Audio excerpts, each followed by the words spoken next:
San Mateo.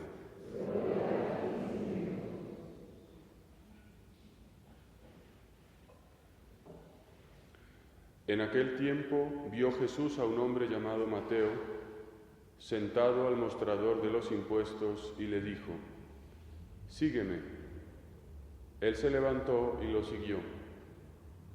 Y estando en la mesa en casa de Mateo, muchos publicanos y pecadores que habían acudido se sentaron con Jesús y sus discípulos.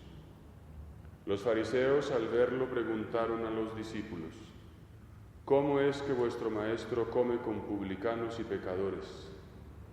Jesús lo oyó y dijo: «No tienen necesidad de médico los sanos, sino los enfermos.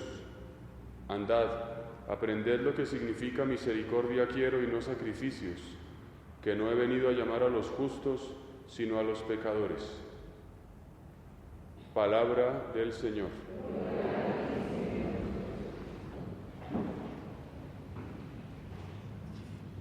En este año de la misericordia y en este día en que contemplamos el corazón misericordioso de Jesús, este pasaje del Evangelio trae a la memoria el lema episcopal y pontificio del Papa Francisco, que reza en latín: miserando atque eligendo, y traduce: obrando la misericordia y eligiendo, y que está tomado de una homilía de un padre de la Iglesia llamado San Beda el Venerable. San Beda comenta justamente su homilía sobre este pasaje y dice que Jesús vio a Mateo y, obrando en él la misericordia, con el neologismo que el Papa también usa, misericordiando, suena un poco violento en español, pero él suele usar estos términos, ¿no? Misericordiando y eligiendo, le llamó. Y es interesante esta unión de estas dos, palabras, la misericordia y la elección. La misericordia y la vocación van juntas. Para poder elegir a Mateo, tiene Jesús que obrar la misericordia.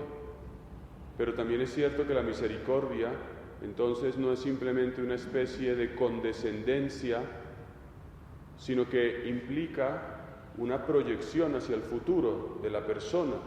No simplemente le tiene piedad, no lo aniquila y lo deja sobrevivir, sino que va mucho más allá y supone una llamada. Y por eso se entienden de manera mejor las palabras de Jesús: no he venido a llamar a justos, sino a pecadores. He venido a llamar a pecadores. Ahí se ve esa unión entre la vocación y la misericordia.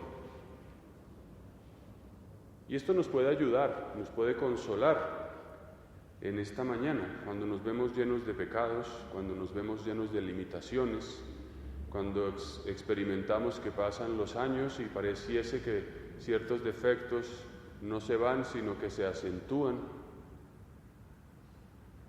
Y podemos tener la tentación del desánimo, la tentación de esto no tiene arreglo, pensando en nuestra propia condición.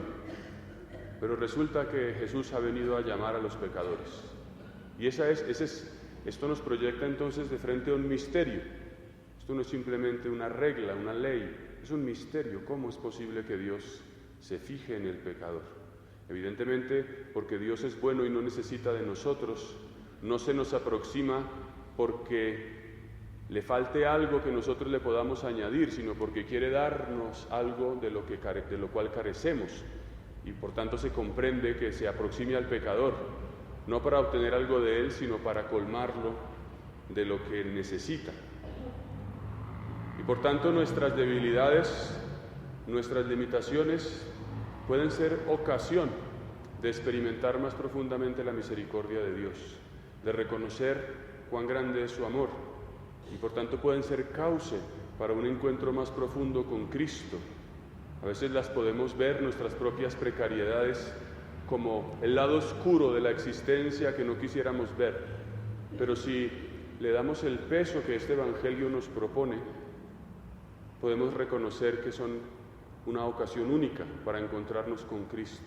Parece que Cristo es eso, ¿no? He venido a buscar a los pecadores. Entonces, que esto nos llene de consuelo y nos ayude a tener una confianza, una intimidad, una cercanía muy profunda con el corazón de Jesús, que justamente a personas como nosotros ha venido a llamar.